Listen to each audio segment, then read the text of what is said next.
Hey, hey, hey, everyone.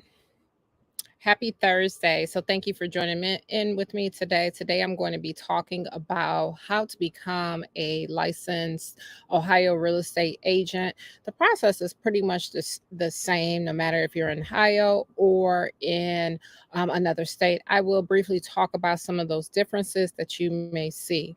But specifically, I am a Ohio real estate broker, actually. But in order to become a real estate broker, I first had to become a licensed real estate agent.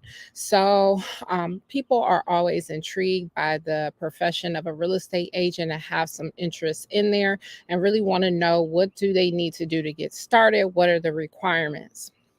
So, in many of the states, there are schools with what are considered grammar schools, and much of the real estate population of realtors, this is the way that they go to obtain their license. So, those grammar schools are designed to cover the course material kind of crammed together in a much shorter period of time. So, one of the differences between states from state to state is the amount of classroom hours required. So, here in the state of Ohio, it is required that you complete 120 classroom hours. Our hours are broken out into four sections. That's going to be your principles and practices, which is going to make up the biggest portion of that. You have law, you have finance, and you have appraisal. And some of the other states, they have less hours that are required, and in a few states, they may have a little bit more hours that are required. So, the first step is really deciding why you want to become a real estate agent. Really understanding the business potentially before spending the money and making the investment, because there is an investment that you're going to have to make in order to do this. But really understanding what a real estate agent does and your reason for wanting to get into this business.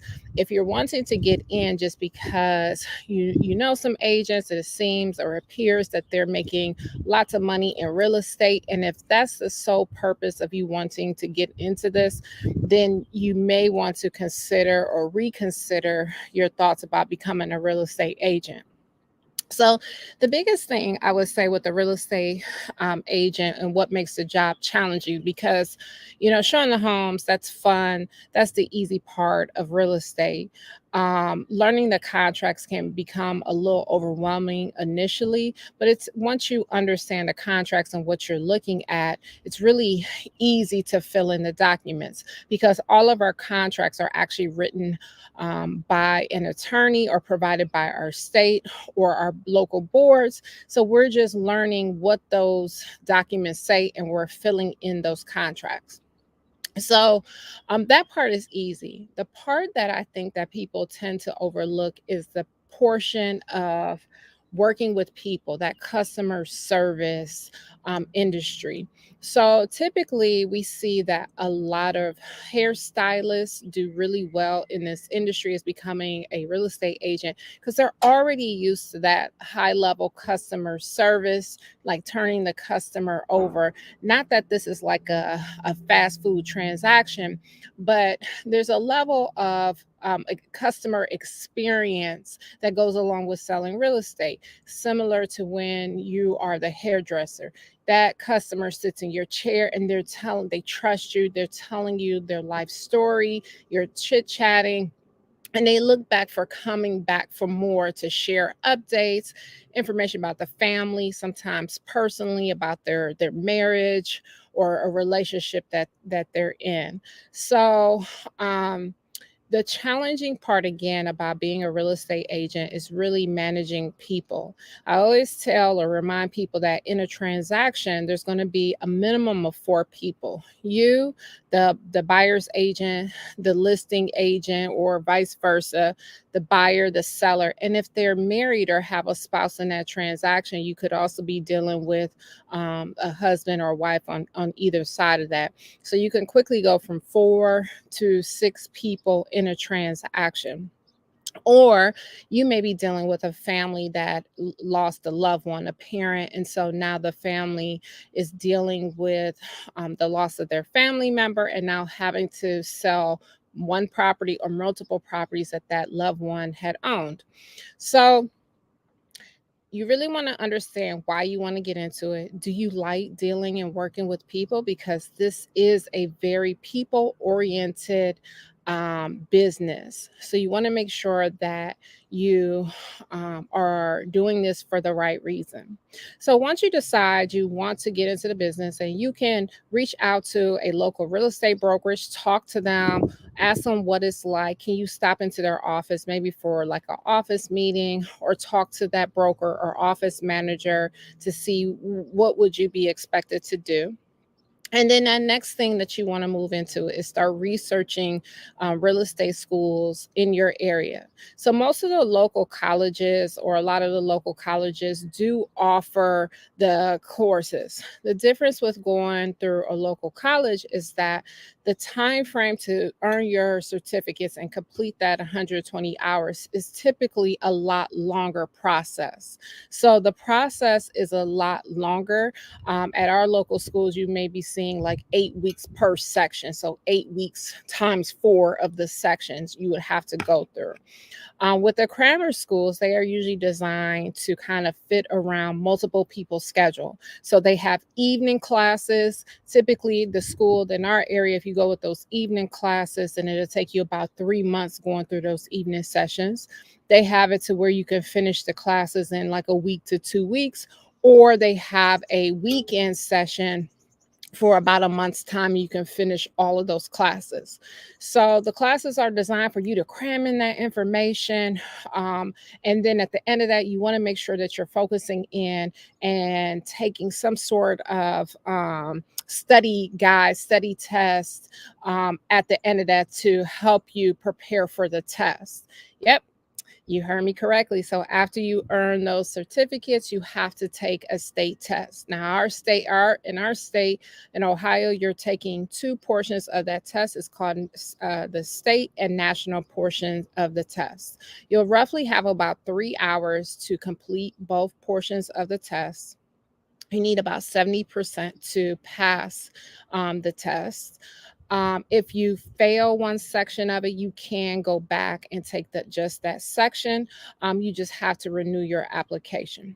But before you can even sit for the test, so you can take the classes, but before you sit for your test, you have to make a decision on what broker is going to sponsor you. Because here in the state of Ohio, we come in as licensed real estate agents, and you have to have a broker to oversee your transaction. They have to sponsor you in order to take the test.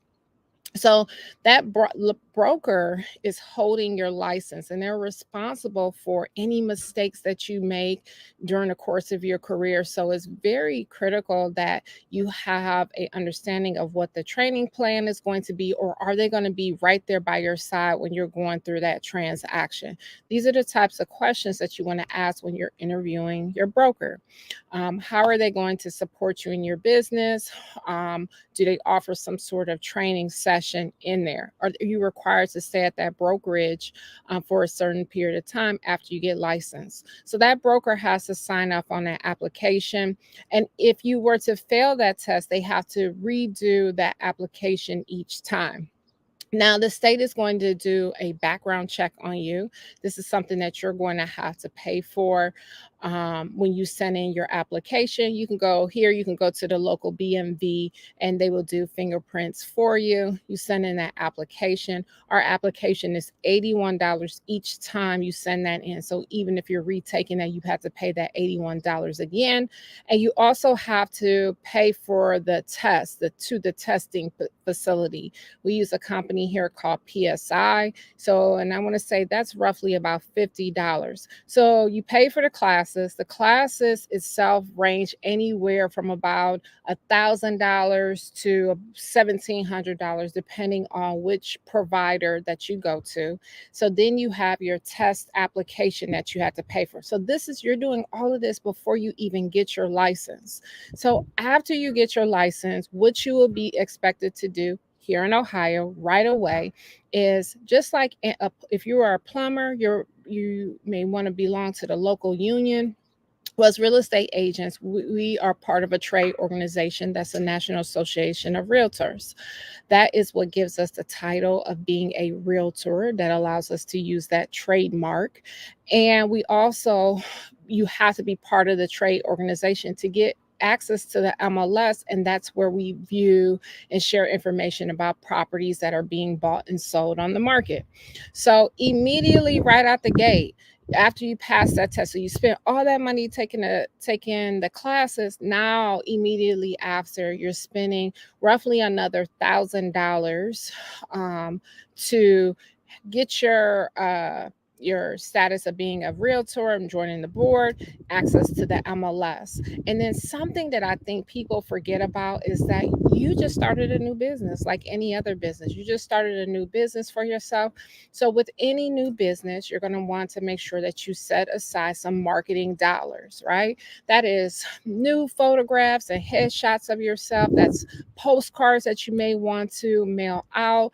You may want to even plan for new business suits. Maybe you're not coming from an industry where you dressed up, and so now you want to look professional. So you need yard signs, you need business cards. I might have said that already, but you want to do a full-blown marketing campaign, whatever you can. So you want to make sure that you have a budget for that, because you just started a new business. So how are you going to get the word out to everyone? Now, we use social media a lot of times because it's free, but even with social media, if you have money right away, um,